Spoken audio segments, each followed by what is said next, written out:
qualité de ta vie dépend des questions que tu te poses. Je trouve cette phrase extrêmement puissante, elle n'est pas de moi, elle est du coach numéro 1 dans le monde qui s'appelle Tony Robbins, qui met en lumière quelque chose de fondamental. Quand nous sommes dans une problématique, naturellement, nous avons tendance à nous poser des questions pour essayer de résoudre notre problématique, donc pour trouver des solutions.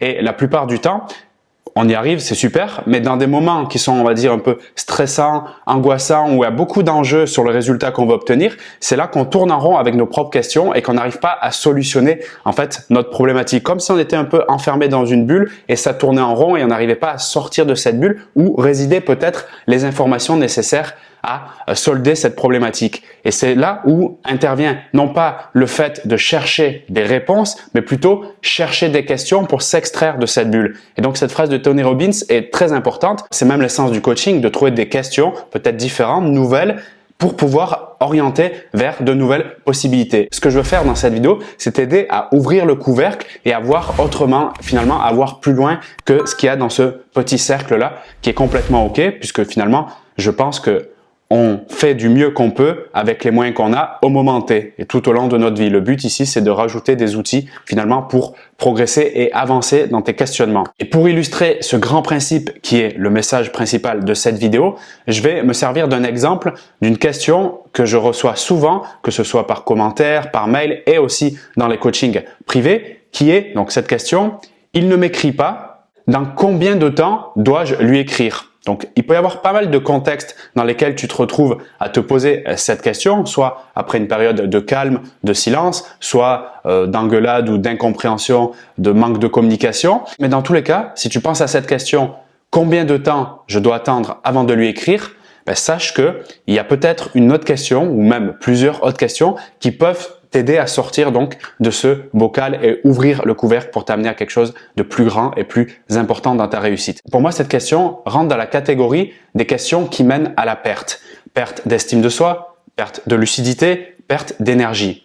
Le simple fait de prendre conscience de ça te fait amener à réfléchir à quelles sont les questions qui peuvent m'amener vers du gain. Du gain en termes de la valeur que je me donne, en termes de clarté et en termes de regain d'énergie. Donc je suis plus dans la position de victime qui est dans une attente, dans une spirale plutôt négative où je suis en train de subir la situation et les événements, mais je vais me positionner comme une actrice qui est en train de choisir sa vie. Donc, je décide de, parce que c'est ce que je veux. Donc, je me reconnecte à ce que je veux et je prends la décision. Tu sais, il y a une émission qui cartonnait à la télé, et je me rappelle, qui était, moi j'aimais bien, si tu veux savoir, c'était de Julien Lepers.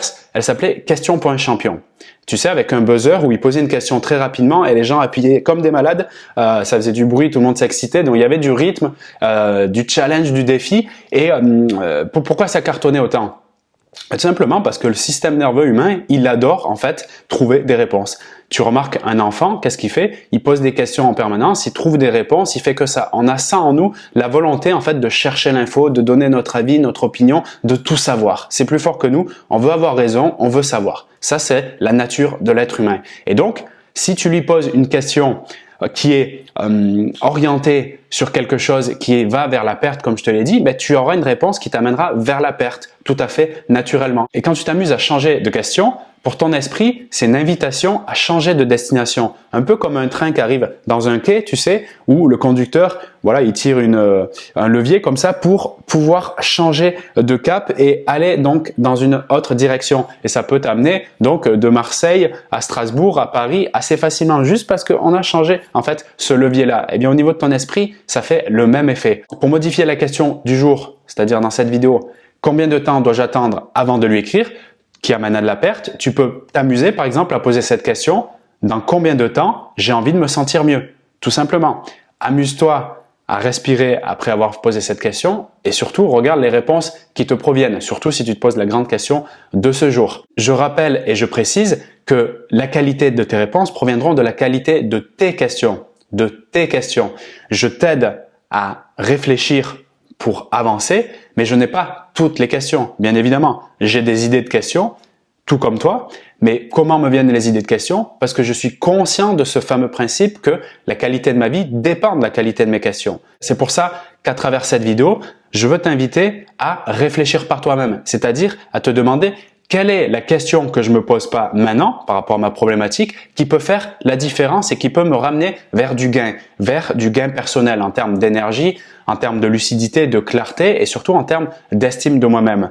Amuse-toi à faire ça. Si tu veux, tu peux en commentaire par rapport au sujet du jour à la question combien de temps dois-je attendre avant de lui écrire, tu peux me soumettre, et ça serait vraiment intéressant de voir ça dans les zones de commentaires, quelle est selon toi une question très pertinente qui peut te faire sortir en fait de ce bocal, ouvrir le couvercle et t'amener à de nouvelles solutions. Mets vraiment ça en commentaire et je te donnerai mon avis par rapport à la question et puis peut-être, pourquoi pas, des conseils pour avancer. De cette façon, on travaille ensemble, on travaille en équipe. Moi, je t'apporte tout mon soutien et peu importe la situation que tu vis actuellement sur le plan amoureux, que ce soit le fait de surmonter une rupture, le fait d'avoir un homme qui n'arrive pas à se positionner ou bien des difficultés émotionnelles que tu n'arrives pas à traiter, je suis avec toi. Je peux t'accompagner également si tu le souhaites en coaching. Je continuerai à faire des vidéos ici, mais vraiment, je t'invite à développer ton esprit finalement, à t'élargir à quelque chose de plus grand, encore une fois, en te posant non plus les mêmes questions, mais en modifiant les questions qui tournent en rond dans ta tête en boucle et en boucle. Rien que cet effort, tu verras, t'amènera vers d'autres destinations.